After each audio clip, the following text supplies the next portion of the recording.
सीधा रुख कर लेते हैं मुख्यमंत्री मनोहर लाल क्या कुछ कह रहे हैं वो सुन लेते हैं। तो सत्यता की जीत है, मैं इसका स्वागत करता हूं और कुल मिलाकर के इस निर्णय के प्रति एक आस्था समाज की बने, इसलिए इसकी अपेक्षा करता हूं। सर, किसानों का मामले को लेकर राहुल गांधी 2 दिन पंजाब में और 1 दिन हरियाणा के दौरे पर आने वाले 4 तारीख को, और इसको कैसे देखते हैं कि लगातार कांग्रेस इस मुद्दे पर विरोध प्रदर्शन पेश कर रही है? देखिए, कुल मिलाकर के उन लोगों को किसानों से कुछ लेना देना नहीं, एक राजनीतिक मुद्दे के तौर पर इसको जैसे आगे बढ़ा रहे हैं।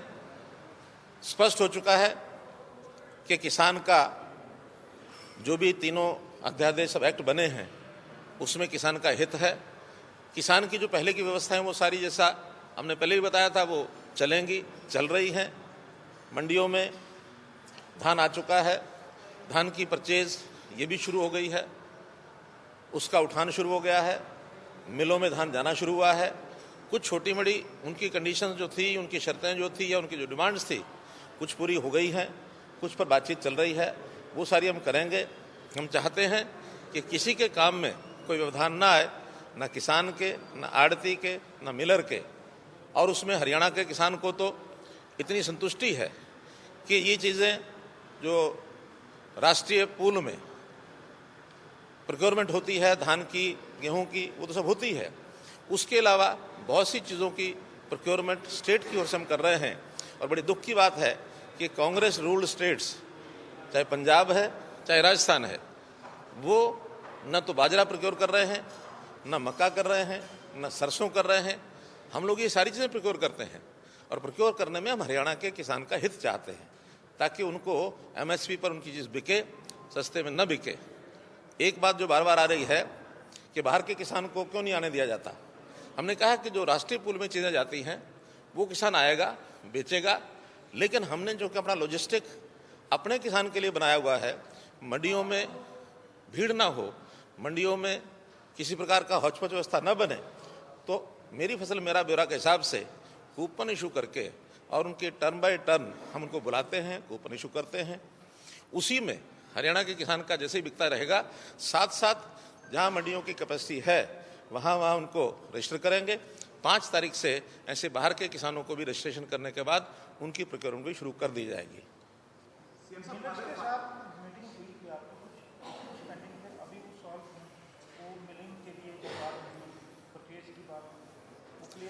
कल हमारे ACS फूड एंड सप्लाईज के साथ उनकी मीटिंग हुई है। उनके 17 पॉइंट थे, तकरीबन सब बातें मान ली गई हैं। उनकी जो कमीशन बढ़ाने का विषय है, हमने फूड कॉरपोरेशन ऑफ इंडिया को लिख दिया है कि उनकी कमीशन को बढ़ाया जाए। हम भी समझते हैं कि वो बढ़ानी चाहिए। निश्चित रूप से उसका कोई ना कोई सकारात्मक फैसला, आज मैंने जो MOS फूड एंड सप्लाई केंद्र सरकार दानवी जी हैं, उनसे मेरी बात हुई है। उन्होंने कहा कि आज ही डिपार्टमेंट बैठ करके हम पॉजिटिवली इसको सोचेंगे, और किसी कारण से लेट भी करते हैं FCI के लोग तो हम उनको पे करेंगे और बाद में रीएम्बर्समेंट हम FCI से लेंगे। ये भी हमने उनको बता दिया है, इसलिए उसका फैसला वो मुझे लगता है या तो कर लिया होगा, नहीं तो करने वाले हैं।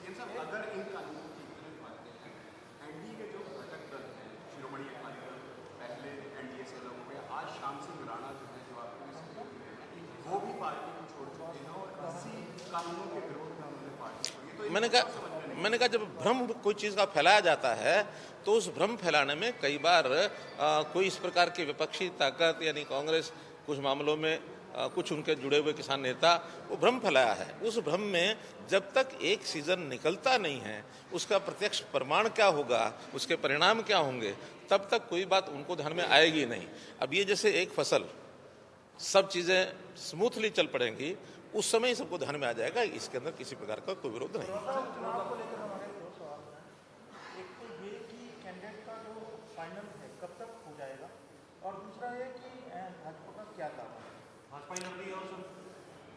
निश्चित रूप से भाजपा JJP इकट्ठे मिलकर के लड़ेंगे और इसके लिए एक प्रक्रिया होती है। चुनाव घोषित हो गया है, चुनाव समिति की हमारी बैठक होगी। चुनाव समिति की बैठक में नामों को तय करने के बाद फाइनल डिसीजन होगा, उसके बाद हम लोग विचार करेंगे। अभी चूंकि कल ही चुनाव घोषित हुआ है तो ये ड्यू है, कभी भी आजकल में बैठ के निर्णय कर लेंगे। और जहाँ तक वहाँ के वातावरण का विषय है, हमारे लोग जितने भी वहाँ गए हैं हमारे प्रदेश के मंत्री गए हैं, हमारे सांसद भी वहाँ जा कर के आए हैं, संजय भाटिया जी हैं, वहाँ के सोनीपत के सांसद रमेश कौशिक जी हैं, पार्टी के सब कार्यकर्ता जा रहे हैं। और एक मैसेज साफ ये है कि भारतीय जनता पार्टी के सरकार के नाते से हमने जो पिछले 5 साल में काम किए उसका भी प्रभाव है। और चूंकि वहाँ विधायक जो थे कांग्रेस पार्टी के थे, उन्होंने उस प्रकार के विकास की कभी चिंता नहीं की। मैं तो ये भी कहता हूं कि अगर हमें भी आकर के पिछले 5 साल में कह देते कि अपने इलाके में 4 बातें हमने करानी है, नॉर्मल काम होते रहे, लेकिन विशेष काम कराने के लिए विधायक को एक्टिव होना पड़ता है। वो विधायक जैसे थे आपको पता, लेकिन अब हमने वहाँ विकास के काम इतने करा दिए हैं कि आज पूरे क्षेत्र में विकास विकास विकास ये सब लोग बोल रहे हैं।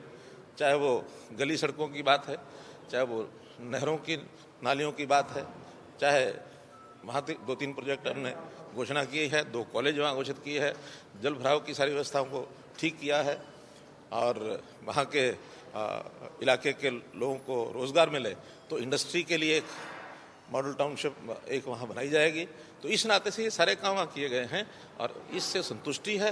लोगों को ये भी लगता है कि जो कांग्रेस के लोग बहकाते थे, चाहे नौकरियाँ, ट्रांसफ़र, इस ट्रांसपेरेंसी के साथ जो हम काम कर रहे हैं उसका एक प्रभाव है। निश्चित रूप से मेरा दावा है कि बड़ौदा सीट हम जीतेंगे। सर, विधायकों के साथ, अब पूर्व विधायकों के साथ वोटिंग करना शुरू कर रहे हैं, किस तरीके का कोऑर्डिनेशन आप बना रहे हैं? चुनाव देखिए, चुनाव को देखते हुए नहीं होता, आखिर पार्टी के कार्यकर्ताओं को पहले भी मिलते हैं। पहले एक निश्चित समय हमने रखा हुआ था विधायकों के साथ। अब एक सुझाव आया कि नहीं, जो पहले के विधायक पूर्व विधायक है उनकी भी इच्छा है कि एक निश्चित समय रख दिया जाए, तो हमने उसका निश्चित समय किया है कि 2 घंटे उनको भी सप्ताह मिला करेंगे। इसलिए पार्टी कार्यकर्ता हैं, पार्टी कार्यकर्ता के साथ मिलना जुलना स्वाभाविक है। पहले अलग अलग समय मिलते थे, अब एक निश्चित समय किया तो उसमें मिलेंगे। हमारे पार्टी के लोग वहाँ यमुनानगर में देख रहे हैं, जो भी स्थिति बनेगी सब लोगों से मिलेंगे। सर, जो रजिस्ट्री आपने ऑनलाइन की थी सर, उसमें काफ़ी कई उसके अंदर दिक्कतें देखिए, जितना हुआ है उससे सब संतोष है जनता को। उनको लगता है कि एक ट्रांसपेरेंसी इसमें आ गई है। जो इलीगल काम होते थे वो सारे रुके हैं। फिर भी चूंकि जैसा मैंने पहले बताया था, ये 5-6 डिपार्टमेंट्स को मिला करके और ये सारा सॉफ्टवेयर काम करता है। उसमें टाउन कंट्री प्लानिंग भी है, उसमें HSPP है, उसमें अर्बन लोकल बॉडीज़ है, उसमें हमारा रेवेन्यू डिपार्टमेंट भी है। IT के लोग उस पर लगे हुए हैं। कहीं कहीं जो कठिनाइयाँ आती हैं टोकन लेने में, टाइम लेने में, अथवा जो कुछ ऑब्जेक्शंस आते हैं उसको दूर करने के लिए पहले NOCs के लिए दौड़ना पड़ता था, अब NOC के लिए दौड़ना नहीं पड़ता। जो ऑब्जेक्शन आते हैं उसको ठीक करेंगे तो अपने आप NOC ऑटोमेटिक हो जाता है। इसलिए सुविधाएं जितनी हैं उनको हम देखेंगे तो लोग बहुत प्रसन्न हैं। फिर भी जो ग्लिचेस हैं उसमें एक टीथिंग प्रॉब्लम्स जो हैं उनको दूर कर रहा है हमारा डिपार्टमेंट, सबको ठीक करेंगे।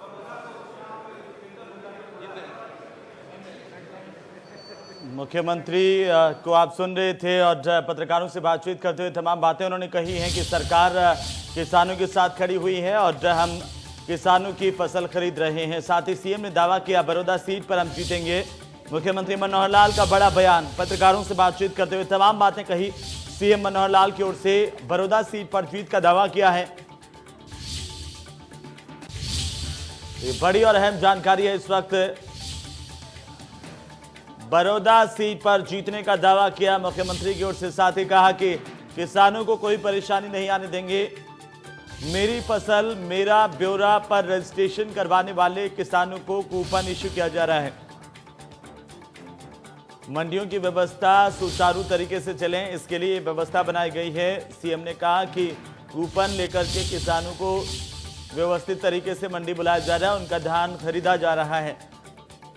ये कहना है मुख्यमंत्री मनोहर लाल का। बड़ौदा उपचुनाव पर भी उन्होंने अपना वक्तव्य दिया है। उन्होंने कहा कि हम बड़ौदा की सीट जीतेंगे। प्रदेश में धान की खरीद जारी है, ये सीएम ने कहा। MSP पर किसानों की फसल खरीदी जाएगी।